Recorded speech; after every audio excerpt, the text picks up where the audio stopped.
امریکا بندیز ټول افغانان حیران کړل، خو ولسمشر غني ملت ته په وینا کې څنګه ډاډ ورکړ؟ ولسمشر غني تازه ملت ته څه وویل؟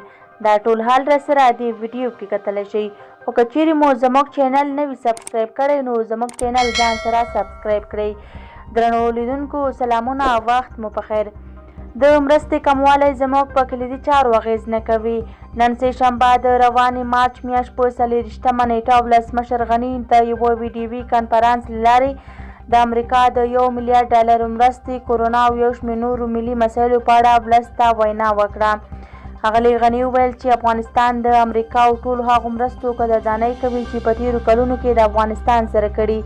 نوموړي زیاته کړه چې د امریکا لخوا له افغانستان سره مرستې کمی زموږ په بنسټیزو او کلیدي سکتورونو باندې اغېز نه کوي او موږ وار له مخې په دا ډول چارو باندې احتیاطي ګامونه اخیستي. ده وویل چې په نږدې راتلونکي کې به له ملت سره په دې برخه کې خپله تګلاره او طرحه شریکه کړي. او ولسمشر همداراز وویل تر دې مهاله یې امریکا خپلې مرستې نه دي قطع کړې او په خبره یې هڅه به وکړي چې قناعت یې ترلاسه کړي. ولسمشر غني چې د وروستیو کورنیو او بهرنیو سیاسي تحولاتو په هکله خبرې وکړې، له مای پومپیو سره خبرې هیله بښونکې وبللې چې موږ به د سولې او هیواد او سیمه کې د وروستیو تحولاتو په اړه خپلې مشورې ورسره جاري وساتو. ښاغلي غني د پخواني اجرایي رئیس یادونه هم وکړه او ویل چې له ژمنې سره سم مې غوښتل چې عبدالله د سولې په چارو کې د دولت دریځ ته راوبلم او د نوموړي ټیم ته په کابینه کې ځای ورکړم.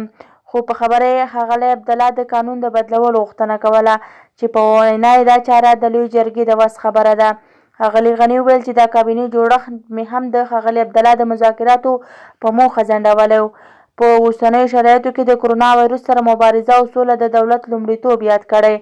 ښاغلي غني په دې برخه کې د یو امریکا او نورو مرستندویو هیوادونو له مرستو هرکلی وکړ او پر وسلوالو طالبانو یې غږ وکړ چې کرونا وبایي ناروغۍ په خطر دې وربند وکړي، ترڅو په خبره یې په ولسي کچه او لرې پرتو سیمو کې د اړمنو هیوادوالو لپاره لومړۍ مرستې ورسوي او درملنه یې وکړي. ښاغلي غني زیاته کړه هغه کسان چې د طالبانو په سیمو کې اوسېږي د یوه ولسمشر په توګه د روغتیا مسؤل یم، نو له طالبانو په هیله کوم چې د همدې وژونکې ناروغۍ له امله دې وربند اعلان کړي. د پر طالبانو غږ وکړ که د دې تر ولکې لاندې سیمو کې فاجعه رامنځته شوه مسؤلیت به د طالبانو او د دوی پر تمویلونکو هیوادونو وي. د یادونې وړ ده چې تېره ورځ د امریکا د بهرنیو چارو وزیر کابل ته په یوه ناڅاپي سفر راغی او له ولسمشر غني سربیره یې له پخواني اجرایي رئیس سره هم وکتل، خو بریالی نه شو چې د دوی ترمنځ یوه هوکړې ته ورسېږي.